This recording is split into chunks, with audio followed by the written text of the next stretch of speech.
Chief Daddy, The Setup. What do these two movies have in common? I mean, I know it, but you might not. But you are about to find out, because this is Nollytakes and my name is Conrad Johnson and we are going live. 1, 2, 3.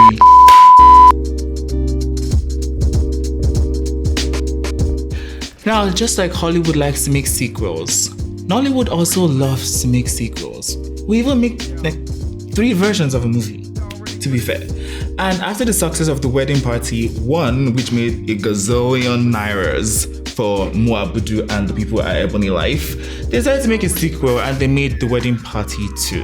And it was directed by a slightly unknown director known as Niyi Akinmolayan. Now, since The Wedding Party 2, Niyi has continued to make incredible movies, and the movies I mentioned before, Chief Daddy and The Setup, were directed by Niyi Akinmolayan. Now, if you've seen both movies, you're probably doing this now, because I did the same thing. Let's start with Chief Daddy. Now, Chief Daddy is Ebony Life's movie from 2018. They seem to have a Christmas movie every year now, and we're expecting What Your Excellency in December, directed by Funke Akindele-Bello. And Chief Daddy was their version of The Wedding Party for 2018, and it has an ensemble cast that includes Shafi Bello, Ini Edo, Joke Silva, Zainab Balogun, Maoli Gabor, Bleb Linaya, Patience Azoko, Nkem Owo. Fam, I don't even know how the accountant settled all those bills, but I mean, it had a lot of names and it had a lot of stars actually. And the thing with Chief Daddy is, I never used to believe of the term Yoruba demon until I watched Chief Daddy. The title character, the Chief Daddy himself, demon. Holy water on that man. He made all his wife and his mistresses cohabit to plan his funeral. What kind of wickedness is that? That's the first flaw of the story. They never made it look like what he did was wrong. They made it look like it was okay. The fact that he had a wife at home and had several concubines. So it made it look, his entire behavior was excused. So that movie is what patriarchy at its peak.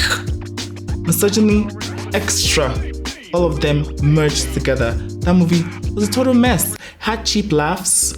Was funny to an extent, but then you laugh at the movie and not with the people or with the characters. And I don't think that's what any comedic movie tries to achieve.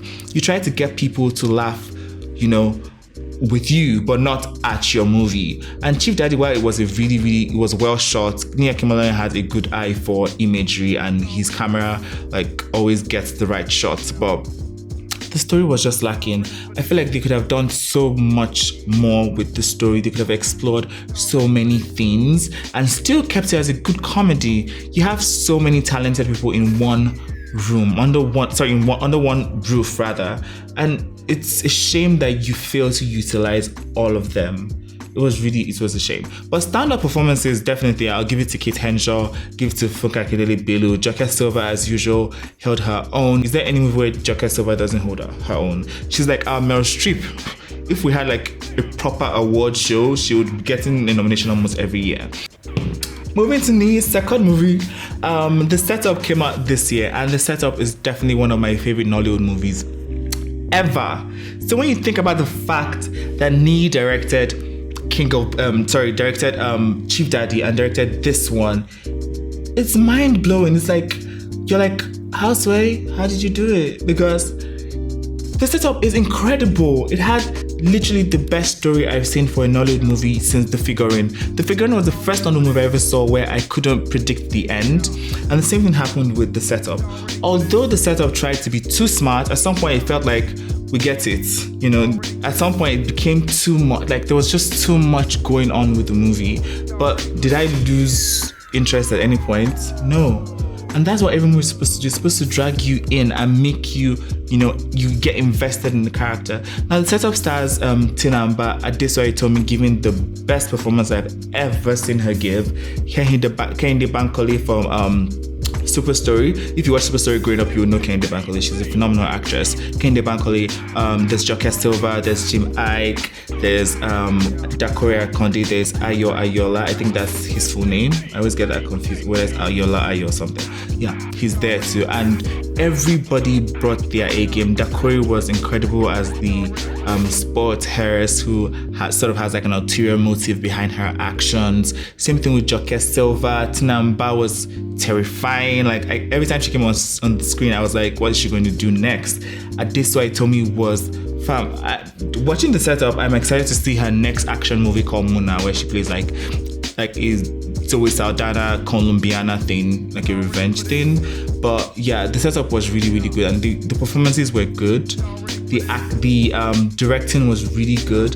The scoring, the soundtrack, the cinematography, the setup is like it's 10/10. Just kiss everywhere. Incredible. I love it, and it's just goes to show that I don't know if it's the material or if it's the source material or the script. I don't even know what happened. But when you look at Chief Daddy, you look at the setup, and there's just a stark contrast between both movies, because you have a very cheesy movie filled with cheap laughs, and you have a movie that is if we had Oscars here, that would be a major contender for Best Picture. So I think the setup is literally one of my favorite movies, and it should be yours too. If you haven't seen it, it's out of the cinemas, but let's hope it gets on Netflix soon, because every movie is there now. Blink the Gaussians, Up North, and so on and so forth. So this is not to discredit anything that he has done. He's an incredible director, but I think he should stick to scripts that are, that have real stories to tell and not just cheap laughs, because I know we have to make money sometimes, but you also need to tell good stories. And that's all I'm going to say about Chief Daddy and the setup. My name is Conrad Johnson, and this is Nollywood Takes.